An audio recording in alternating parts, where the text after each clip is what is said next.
आपण सम्राट अशोकाचं थोडं वंशज बघू. आता राजा तर आपल्याला प्रत्येकाला माहिती आहे, कारण आपण हातात जे चलन, भारतीय चलन घेतो, इथंच पहिले सम्राट आम्हाला दिसतात, त्या चलनावरच दिसतात. तर आपण त्यांचं जरा थोडासा इतिहास बघू, कारण त्यांचा इतिहास इतका मोठा आहे.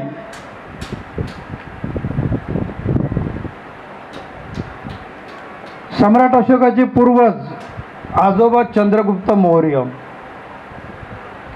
इसवी सन पूर्व 323, पूर्व चैत्र 304, नगरी पाटीलपुत्र म्हणजे आजचं पटना, त्याला राजगिरी पण म्हणतात. वडील राजा बिंदुसार. बिंदुसार राजाला 16 राण्या होत्या, कारण त्यावेळेची प्रथा होती अनेक राण्या करायच्या, अनेक, तिथं काय दरबंद नव्हतं. तर त्याच्यामुळे आपल्या बाबासाहेबांनी महिलांवर, महात्मा फुलेंनी अनंत उपकार केले. शिवाजी महाराजांचे सुद्धा फार मोठे उपकार आहेत महिलांसाठी. तर ह्या, आणि म्हणूनच आपल्या गाथेमध्ये म्हटलं आहे, कुठच्या गाथेमध्ये म्हटलं आहे, महामंगल सूक्तामध्ये म्हटलेलं आहे, असे वनाचे बालान पंडितानच सेवन, पूजाच पूजनीयान येतंग मंगलम उत्तमं. म्हणजेच काय की ज्या वेळे श्रावस्ती नगरीमध्ये बरेच विद्वान यांची विचारविनिमय चाललं होतं की मानवाला सुख कशात मिळतं, काय केल्याने स्वर्गप्राप्ती होतं, काय केल्याने माणसाला, आणि हा विषय बराच रंगला होता आणि काही प्रश्न सुटत नव्हतं. आणि हे प्रश्न सुटत नव्हते. श्रावस्तीमध्ये जो अनाथपिंडक आहे, हा कुठे गेला होता, पाटलीपुत्राला, बहिणीच्या गावी, आणि तिथं भगवान बुद्धांचं प्रवचन ऐकलं. वाटलं आपणही भगवान बुद्धांच्या धम्माचा प्रसारात काहीतरी मदत करावी, दानधर्म करावा. म्हणून जेत राजाकडे गेला आणि म्हणायला लागला, ही जमीन मला पाहिजे. आणि तिथं भगवान बुद्धांचं प्रवचन ऐकलं. वाटलं आपणही भगवान बुद्धांच्या धम्माचा प्रसारात काहीतरी मदत करावी, दानधर्म करावा. म्हणून जेत राजाकडे गेला आणि म्हणायला लागला, ही जमीन मला पाहिजे. तर जेत राजा काही जमीन देत नव्हता. तर म्हणाले का, तर म्हणाली जमीन मला पाहिजेच. तर म्हणाला, बाबा ही जमीन अशी मागतोस का, कारण काय काय, तर नाही म्हणा ही मला पाहिजे. तर जेत राजा पटकन बोलला, याचा भाव, ही जमीन सोन्याची किंमत आहे. क्षणाचा विलंब न लावता अनाथ पिंडकाने सुबक याने आपल्या गाड्या भरल्या कोशागारमध्ये आणि जमिनीवर सोनं अंतरायला सुरुवात केली. राजदूताने सांगितलं की कोणतरी एक व्यापारी जमिनीवर सोनं अंतरतोय. चौकशी केल्यानंतर राजा रथात बसला आणि तिथं आला. भक्त मला विचारलं, हे काय करतोय तू, तर म्हणा जमिनीवर सोनं अंतरतोय. कारण कशासाठी, तर तुम्ही बोलला ना ही जमीन मला पाहिजे, सोनं अंतरतोय. तर म्हणा ही सोनं अंतरून, तर म्हणा ही सोनं अंतरून जमीन घेतोय मी. तर म्हणा हे सोनं अंतरून जमीन घेतोय, आता करणार काय, तर म्हणा हे भगवान बुद्धांना दान देणार आहे. आता तुम्ही पण वेळ तुमचा दान देताय ना, तरी भगवान बुद्धांना दान द्या. म्हणत भगवान बुद्धांना दान देऊन तुझा फायदा काय होणार. तर ते म्हणायला लागले की इथं जगभरातून लोक येतील श्रावस्तीला, इथे बुद्धाचं तत्वज्ञान घेतील, मानवाच्या मुक्तीचं अंधकार नष्ट करण्याचा त्यांना मार्ग सापडेल, असं काम. मग त्याच्यानंतर मग म्हणायला, ठीक आहे थांब, उरलेल्या जागेवर जिथं सोनं पडलं नाही, जी झाडं असतील ती माझ्याकडनं. म्हणून त्या गाथेमध्ये जेत राजाचं नाव थोडं झालं. जेत बने अनाथ पिंड कसं आरामी, अत्यंक अत्यंतरा देवता अभिकंता यर्तिया, असं म्हटलं जातं. तर या ठिकाणी मग ती जमीन भगवान बुद्धाला, आणि त्या ठिकाणी भगवान बुद्ध वास्तव्याला होते. आणि मग यांनी सांगितलं, कोण म्हणायला नवस केल्याने माणसाची इच्छा पूर्ण होतात, सुख मिळतं. कोण म्हणायला दानधर्म केल्याने सुख होतं. कोण म्हणायला मी स्वर्गातून आलो आहे. तुम्ही माझ्याकडे दुःख द्या, मी तुमचं दुःख नष्ट करतो. अशा अनेक प्रत्येकाने आपापल्या कल्पना मांडल्या, पण कुणाचंही एकमत होत नव्हतं. अख्खी रात्रभर कुणाचे आनंदाने एका ठिकाणी मस्त म्हटलेलं आहे. मी असे ऐकले की एका ठिकाणी श्रावस्तीमध्ये भगवान बुद्ध असताना एक देवता जेतवन सगळं प्रकाशित मत करून भगवान बुद्धाजवळ आली आणि भगवान बुद्धांना वंदन करून म्हणाली की हे भगवान, मानवाचं कल्याण कशामध्ये आहे? तर भगवान बुद्ध म्हणतात की त्या गाथेमध्ये हा विषय दुसरा आहे. भगवान बुद्ध म्हणतात की आई वडिलांची सेवा करणं, पत्नी मुलांचं सांभाळ करणं आणि पूज्य लोकांची पूजा करणं, म्हणजे आपण तुम्ही सर्वांनी या ठिकाणी जे पूज्य लोक जे आहेत, चक्रवर्ती सम्राट अशोक राजा, छत्रपती शिवाजी महाराज, महात्मा ज्योतिबा फुले, शाहू महाराज, जिजामाता, सावित्रीबाई फुले, माता रमाई आणि डॉक्टर बाबासाहेब आंबेडकर, हे काय आहेत? पूज्य लोक आहेत. हे सुद्धा तुमच्या आमच्यासारखे मानव पुत्रच आहेत. सिद्धार्थ गौतम सुद्धा शुद्धोधन राजाचा पुत्र, हा सुद्धा मानव पुत्र. पूज्य लोकांची पूज्य करा, हे उत्तम मंगल आहे. म्हणजे कुणीतरी सांगितलं, कुणीतरी मी कुठंतरी ऐकलं, कुठंतरी लिहिलंय म्हणून त्या गोष्टीवर भरोसा न करता प्रत्यक्षात पाहणं आणि प्रत्यक्षात कृती करणं, त्याला साक्ष असणं, आणि त्या माणसाला हे म्हणजे कोण? पूज्य लोकांची पूजा करणं. अशा पद्धतीने 16 राण्या होत्या, 101 मुलं होती 16 राण्यांना. अशोक मौर्य घराण्याने जवळजवळ 600 वर्ष राज्यकारभार केला. 600 वर्ष राज्य कर. सम्राट अशोकालाच 5 राण्या होत्या. 5 राण्या होत्या. एकीचं नाव विदिशा, ते मध्य प्रदेशमध्ये विदिशा स्टेशन आहे. आपल्या भारताच्या नोटीवर तुम्ही पाहिला तो आपला बौद्ध स्तूप दाखवतात स्तंभ विदिशाचा, तो नोटावर पासून आहे. तर ते विदिशा स्टेशन आहे. विदिशा देवी. दुसरी असंघमित्रा, तिसरी कालू वाकी, आणि चौथी पद्मावती, आणि 5वी तिष्या रक्षिता. मुले कुणाल, महेंद्र. मुली संघमित्रा, चारुमती. चारुमतीचा पती देवपाल हा नेपाळचा राजा होता. मध्ये तिने प्रवर्जा घेतली आणि धम्माचा प्रचार. अशोकाने विवर्धनाला नाव ठेवले संघमित्रा. आता या सम्राट अशोकाचं, या सम्राट अशोक यांची याने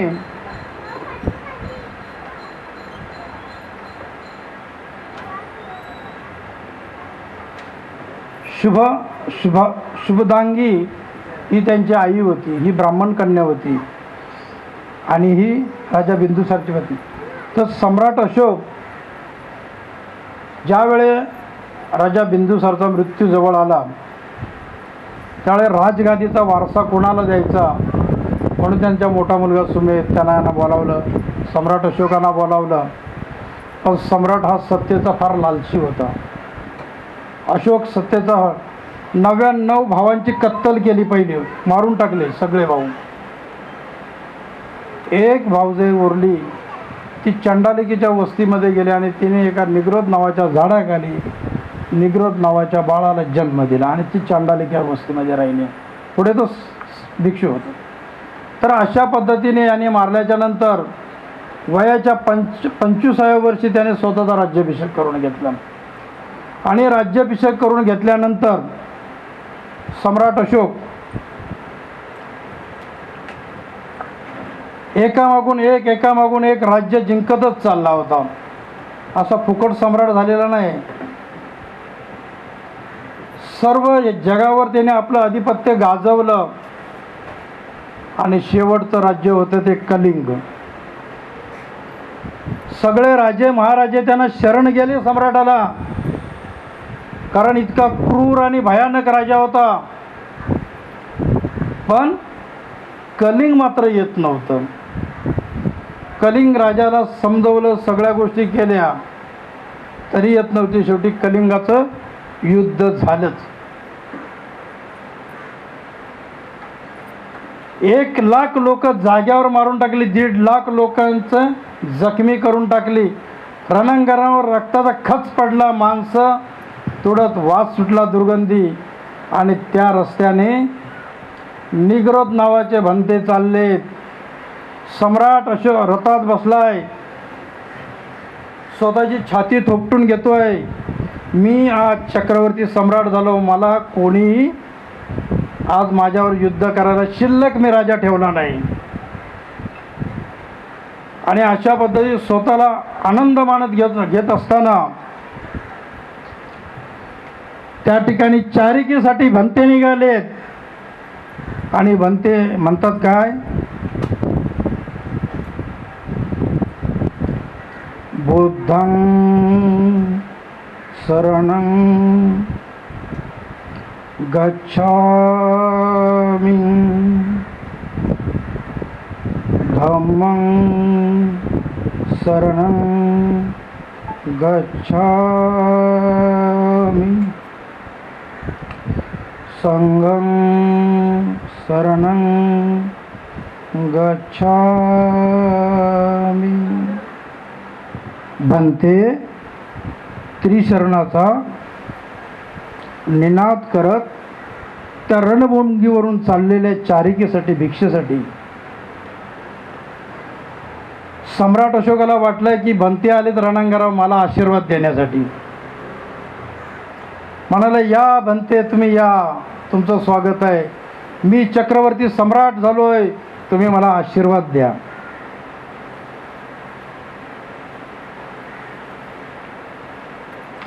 भंत्यांना मरणाची फिकर नव्हती. याने एवढी माणसं मारून टाकली. भगवान भंते म्हणतात, तुम्ही चक्रवर्ती सम्राट झालात नाही, अरे तुम्ही किती स्त्रियांचे पती मारलेत, किती स्त्रियांना विधवा केलेत, किती मुलांचे बाप मारलेत, किती बहिणींचे भाऊ मारलेत, किती मातापित्यांची मुलं मारलीत, आणि कसले तुम्ही सम्राट.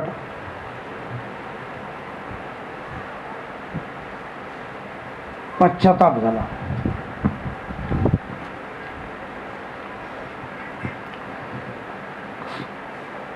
सत्तेच्या आणि राजगादीच्या लालसेपोटी इतकी हत्या.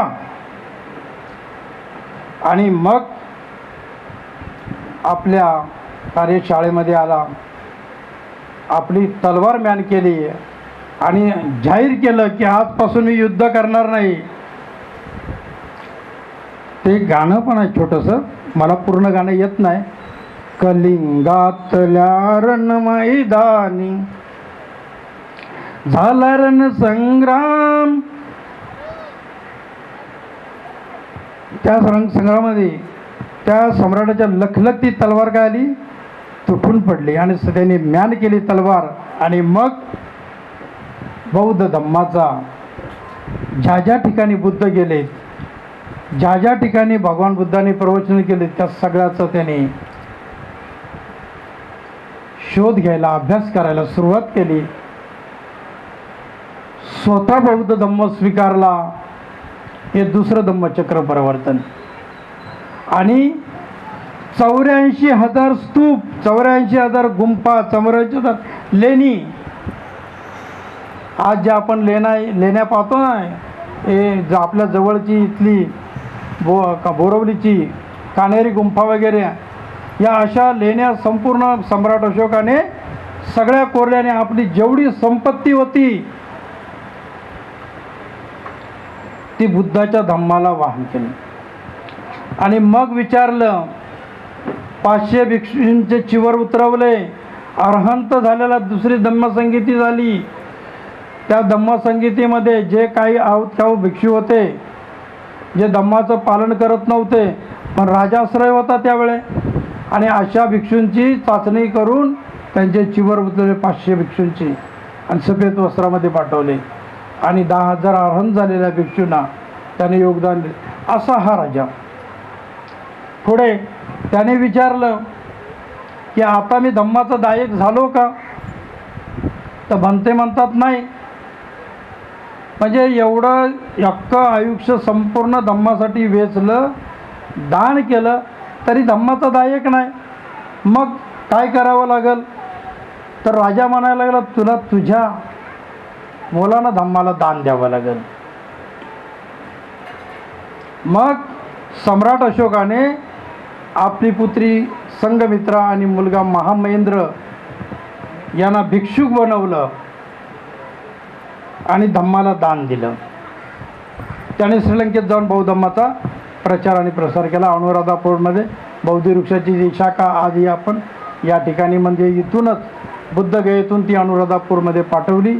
आणि आपले सोपारा जे इथून आहे, इथून आपले नाही नाला सोपारा, इथं सुद्धा आपला स्तूप आहे सम्राट अशोकाच्या काळातला, तिथून ती बोट याला श्रीलंकेला गेली. तर अशा पद्धतीने या सम्राटाचा अशोकाचं कार्य. त्याच्यानंतर शेवटचा राजा सम्राट अशोकाचा नातू, याची पुष्पमित्र शुंगाने हत्या केली आणि मनुस्मृती नावाचा ग्रंथ लिहून घेतला आणि माणसाला परत एकदा गुलाम केलं, परत गुलाम केलं.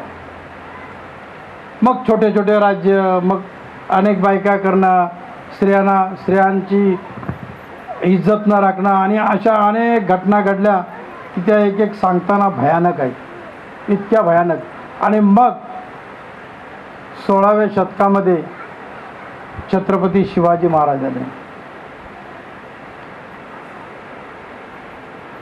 महाराजाने प्रथम या गोष्टीला तर कडाडून विरोध केला.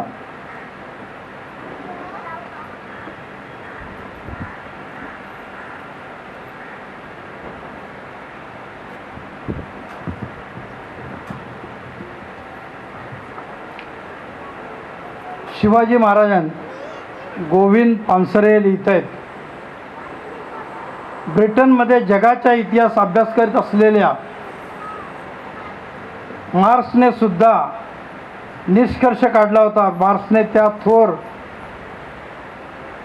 मसल्याचं 14 जून 1853 रोजी एक पत्र लिहिले आहे. त्या पत्रात भारतातील काळाच्या लढाया, छेडी, बदलणारे राजे या संघर्षाची मार्क्स लिहितोय. त्याने लिहिलं आहे, राज्याच्या अंतर्गत व्यवस्थेत राज्याचा संबंध नव्हता. राजाच्या म्हणजे राजे, त्यावेळेचे जे राजे होते ते रयतेकडे काही लक्ष देत नव्हते. रयता कोणी असू द्या, आणि रयतासुद्धा राजाकडे लक्ष देत नव्हती. म्हणजे त्यावेळी युद्ध कसे व्हायचे, हा राजा गेला तर दुसरा कोणतरी राजा यायचा किंवा त्याचा मुलगा राजा व्हायचा, अशी पद्धत होती. आणि अशा पद्धतीत असल्या कारणामुळे रयतेला मात्र तो होरपळून जावं लागायचं, तिला कर भरावा लागायचा, हर एक गोष्टी कराव्या लागायच्या. आणि ह्याच्यामध्ये असा बराच काळ चालू होता. आणि त्यावेळेचे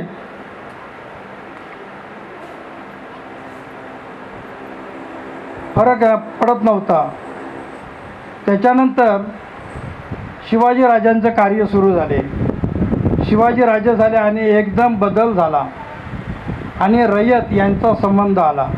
शिवाजी महाराजांनी पहिला संबंध रयतेचा केला. रयतेचा यांचा संबंध आला.